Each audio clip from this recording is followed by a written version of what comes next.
Социјалдемократите денеска го повика преседавачот на парламентот Трајко Велјановски да му ја предаде функцијата на Талат Џафери, за кого СДСМ вели дека е легитимно избран од парламентарното мнозинство. Гостин во Централниот дневник е Велјановски. Добро вечер, господин Велјановски.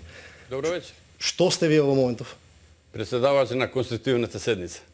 Добро, ајде прво за тоа Преседавач на конститутивната седница, инаку претходно нормално бев 3 пати поред председател на собрание, но во моментот сум преседавач на конститутивната незавршена седница на собранието. Ајде прво за почеток за тоа што се случи во четвртокот. Вие затворите седницата, а потоа почнаа настаните кои ескалираа со насилство. Вака можам да кажам следно. Изразувам големо жалење она што се случи во четвртокот после завршувањето на седницата околу 18:30 до 22 часот и 30 беше многу страшно во собранието, условно да кажам, собранието на Република Македонија. Нешто што јас не сум го доживел и не сакам да се повтори во Република Македонија, затоа што законодавниот дом треба да види дом на пратениците кои што ќе изразат волјата на граѓаните на Република Македонија, но не треба да се случуваат никакви насилства, поготоа насилства на пратениците од граѓаните на Република Македонија. Многу парламенти имало случување да имало тепачки измеѓу пратеници со пратеници, но никако не смее да има застрашување на пратениците од граѓаните на Република Македонија и затоа го изразувам жалењето во тој дел. Каде бевте вие во тој момент? Во тој момент јас бев горе во кабинетот и за жал едно 2 сати имаше страшно големи случувања пред мојот кабинет и нормално и во сала 3 и 4 кај што беше прес-центарот. Најголемите, условно да кажам, и најтешките случувања беа пред мојот кабинет и во сала 3 и 4. Добро, господин Велјановски, она што беше проблематично е влегувањето на луѓето во собранието. Голем дел од вината се посочува и во обезбедувањето во собранието. Дали вие контактиравте со нив, се обидовте ли да најдете начин како да се спречи тоа? Значи во тој дел Министерството за внатрешни работи е надлежно во однос на обезбедувањето на законодавниот дом и тие можат потполно целосно да одговорат на сите прашања во однос на тој дел. Жалам што се случи, веројатно има големи пропусти, затоа и се десило тоа. Да се вратиме на она што му претходеше на настаните. Вие затворивте собраниската седница, тогаш парламентарното мнозинство премина на избор на Тој ден јас пречувствував како преседавач на конститутивната седница дека одредени работи се случат, поготоа што господинот Зоран Заев зема процедурално и го искажа не 3 минути, ја му дозволив уште 2 минути да го искаже ставот на својата партија и нормално тој истапуваше во името на парламентарното мнозинство. За жал, тој искажа многу тешки зборови и условно да кажам закани дека мора да се заврши тоа, мора да се прекине, инаку ние по скали надвор во направен факултет на Ману, ние мора да избереме, ќе го избереме председател на собранието.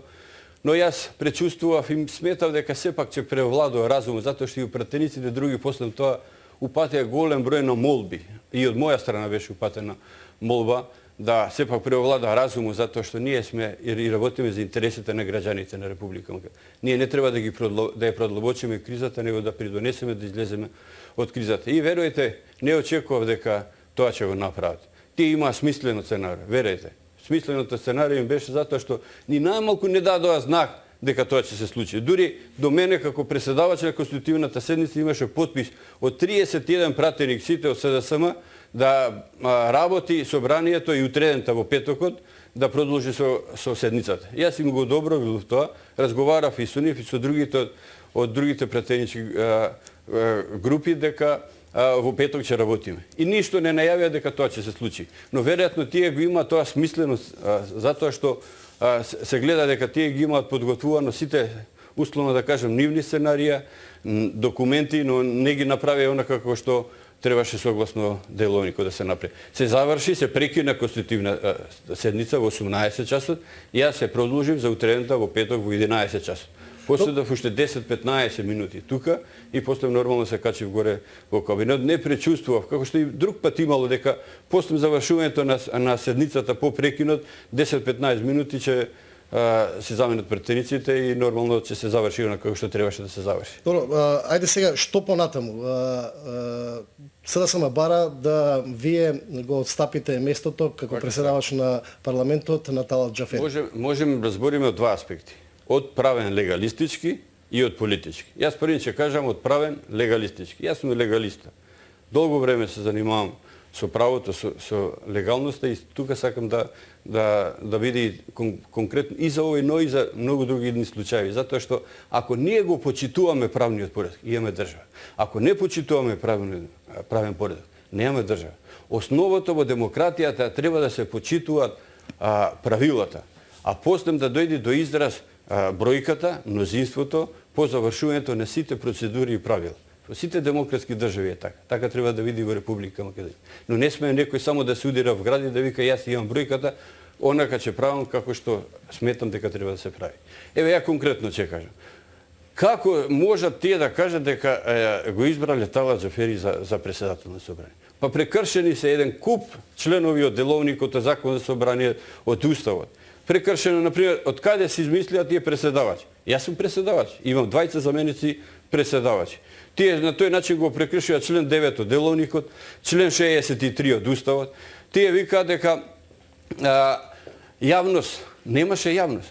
Согласно законот за собрание, собранискиот канал да пренесува седницата. Немаше. Не може со мобилен телефон јавност да тие да ја прават.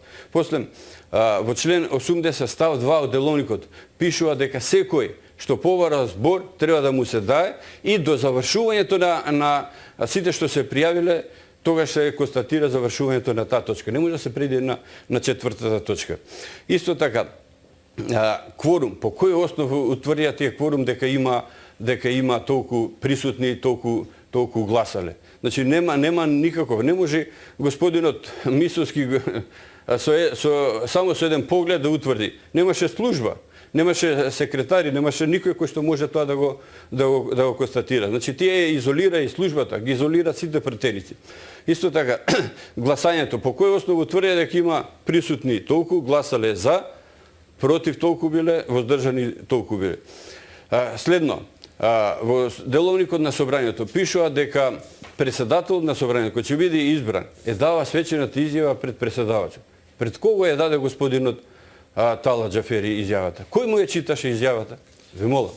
Значи нема никаков основ по кој што може, например, господинот Талат Џафери да се каже дека е председател на собранието. Мора да се почитува. Тоа е правниот аспект за кој што зборувате. Меѓутоа, кога спомнавте дека има и политички аспект на оваа страна, во тој политички аспект се секако и изјавите на меѓународната заедница и поздравувањето на изборот на Талат Џафери. Затоа повторно ќе ја прашам, што понатаму во таква ситуација? Вака, ние мора да се држиме при правото. Ако не постои правото, политиката ќе надвлада и ќе стави такви, по мене, несмасни правила кои што тотален хаос ќе биде во било која држава. Без оглед ние. Значи, политиката не смее да биде над правото. Доколку при политиката треба да ја следи правото. Зошто зборам тоа? Затоа што не може необјавена одлука на избор на председател на собрание во службен вестник, ве молам.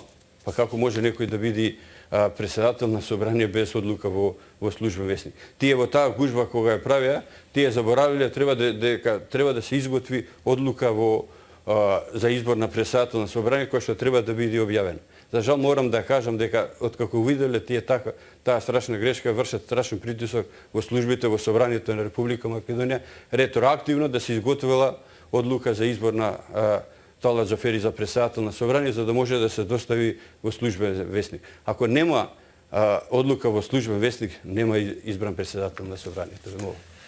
Во вторник ќе има седница, ќе закажувате седница? Вака, за жал, после сите тие настани што се случија во собранието на Република Македонија, опремата беше оштетена и затоа ја во петокот испратив едно соопштение до јавноста дека продолжение закажаната конститутивна седница во петокот се одлага поради немање услови и се гледа да се овозможи опремата во собранието на Република Македонија која што во салата кај што се држи седница да биде оспособена. Од службите ми кажа затоа што има едно 4-5 изборни места кај што се уништени, кај што има за пријавување, за гласање, за зборење на пратеници микрофони, тие треба да бидат оспособени. Чим бидат оспособени, јас како председавач на конститутивната седница ќе одлучам и ќе закажам продолжението на конститутивната седница, затоа што таа не е завршена конститутивна седница. Ви молам. Меѓутоа, претпоставам дека знаете дека таа може и да не се одржи затоа што ќе нема веројатно кворум. Не знам зашто да не може да се одржи. Претпоставам дека мнозинството, СДСМ и албанските пратеници нема да присуствуваат на таа седница. Ве молам, значи таа седница мора да биде завршена, зашто ако не биде завршена таа седница не може да се преиде понатаму, не може да се преиде на четвртата точка на избор на председател на собрание. Не може да се ограничи правото на други пратеници да предложат председател на собрание. Не може да се ограничи правото на комисија за прашање на избор именување да предложи председател на собрание. Ве молам, па не се избира председател на собрание на таков начин. Не се избира за пола минута. Не се избира условно да кажам, господја Теута Ирф еднаш како кажуваше за другите, зашто не каже дека на овој шверцерски начин сакаат тие да изберат председател на собрание. Па тој треба да биде свечен чин, во кој што сите ќе му аплодират. И сите ќе му честитат. 3 пати сум бил избран за председател на собрание. По изборот и тие што гласале против, и тие што биле воздржани, и тие што биле за, завршува, ми честитаат. Не може на ваков начин, на шверцерски начин, во едно катче, во едно делче од една просторија да изберат председател на собрание. Па тој председател на собрание утре треба да го има легитимитетот за представување на собранието на Република Македонија. Тој да има поддршката од сите пратеници, без оглед дали го гласали или не го гласали.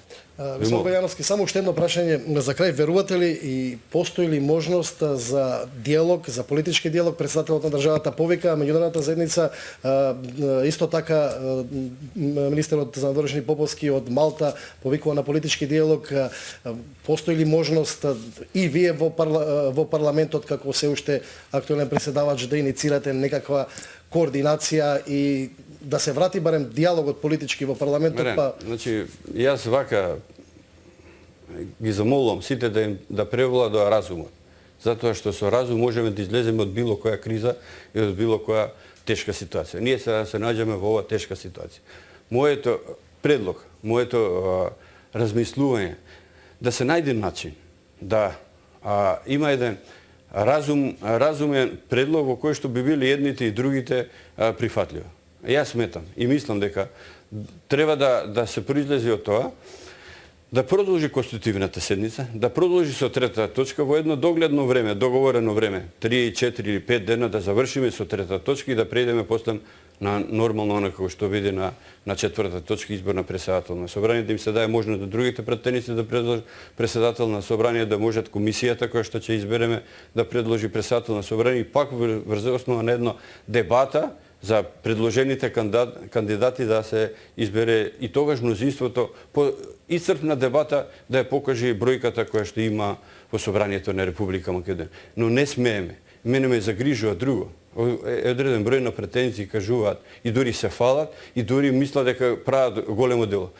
Од парламентарната условно да кажам новото парламентарно викаат на ваков начин ќе избереме и влада. На ваков начин ќе изгласаме и закон за јазици ако треба. На ваков начин ќе изгласаме сите закони кои се чувствителни и кои што нема потреба двотретинско мнозинство. Значи тие условно да кажам ако преидеме преку ова, ние го рушиме целиот правен поредок. Тогаш нема правила.